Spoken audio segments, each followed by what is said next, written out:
Hello, my name is Sang Kim, advisor of Gangnam Labor Law Firm. Today with Labor Attorney Jung Bo-soo, we will cover a case regarding the child care leave of a foreign embassy employee. So could you explain the background story first, please? Hello, how are you today? This is Bong Soo-jung, Korean labor attorney. Today I'd like to introduce some important case regarding the treatment of child care leave. This employee who took a child care leave for 1 year during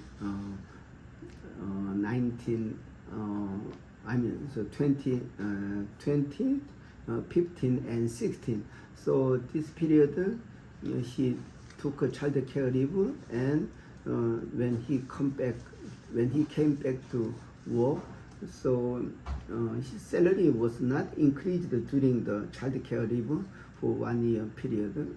So that means this embassy provide yearly salary increase based on number of service period.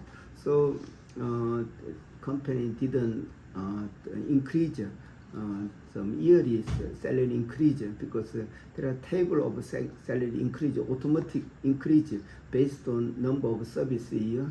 So according to Article 19 of the Equal Employment Act,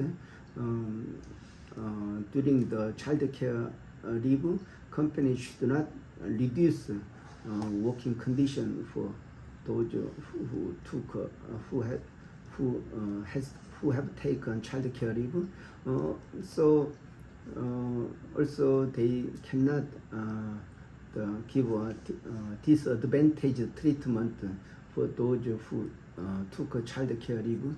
So this employee returned to work about almost 9 years ago, and she has worked. Then recently another lady took a child care leave, but company didn't freeze the salary increase during the child care leave. So also I think this is the main issue. So employee who took a child care 10 years ago asked the company have not reflected some salary increase, automatic salary increase for each service year. So then company, this employee asked the embassy the retroactive payment for 1 year period, maybe 10 years period. So it could be like 20 million Korean won. So it was a huge amount of money. So this foreign embassy asked me about legal opinion, whether company should pay retroactively for the period the company didn't follow the salary increase for each service year. So regarding this one, when female employee asked the embassy to pay back retroactive payment, almost 20 million won to the embassy, then some diplomat in the embassy asked this labor firm, please give them legal opinion about how company handled this case. So when the embassy received the request for retroactive payment for last 10 years, so in this case we told in writing, a company doesn't have to pay the retroactive amount of loss paid salary, yearly the salary table increase. So but this embassy was not sure based on our legal opinion, so they asked us to have some certified legal opinion from Labor Ministry. So we formally sent our inquiry question regarding about this, whether company should pay back retroactively for the loss paid period due to the absence of child care leave. So then finally, after 1 month, we received this the verdict from the labor ministry. That is I think the statute of limitation according to the criminal law is applied to 5 years.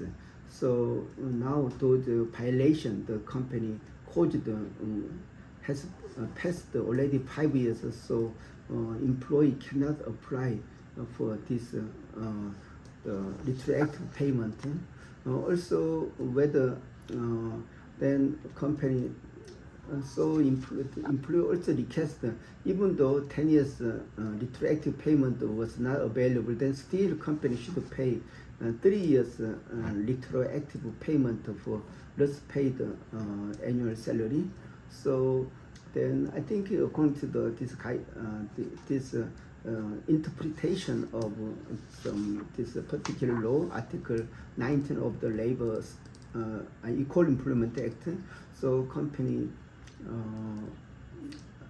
company should not treat unfairly for the period of child care leave. Also, child care leave should be regarded as a worked period.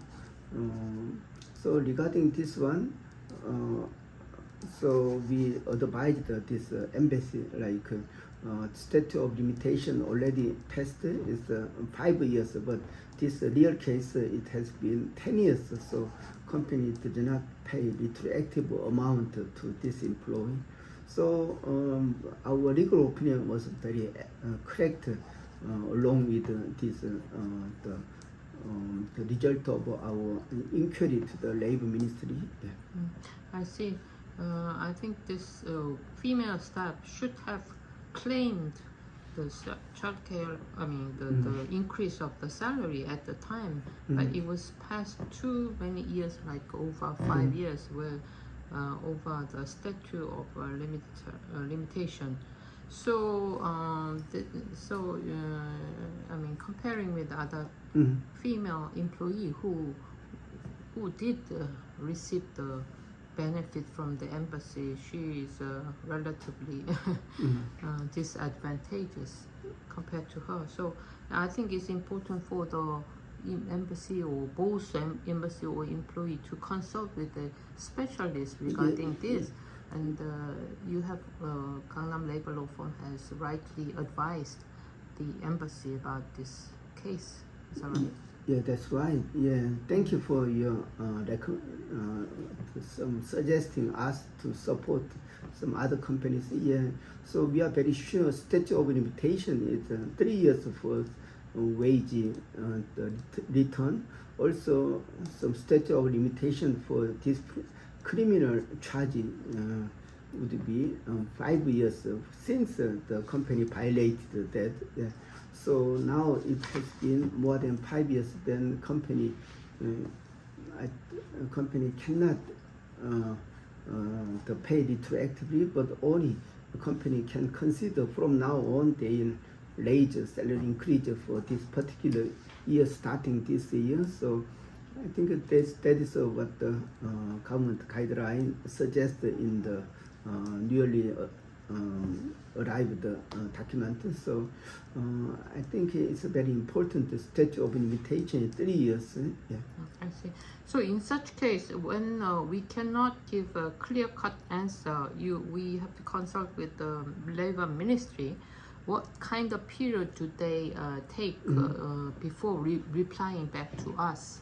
So they didn't mention, but only they mentioned that the company didn't follow the legal requirement, not giving unpayable or disadvantaged treatment.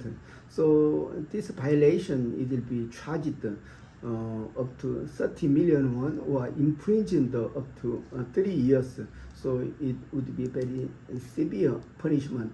So in this case, the labor ministry emphasized on statute of limitation. So their statute of limitation is already gone because it's been 10 years or so. This is what we received. So we supported the company very well with our very correct legal opinion. But now this the guideline showed additional example how our legal opinion was like. Yeah. I see. Thank you very much for introducing an interesting case regarding the child care leave. Okay, thank you for watching. Okay, bye bye.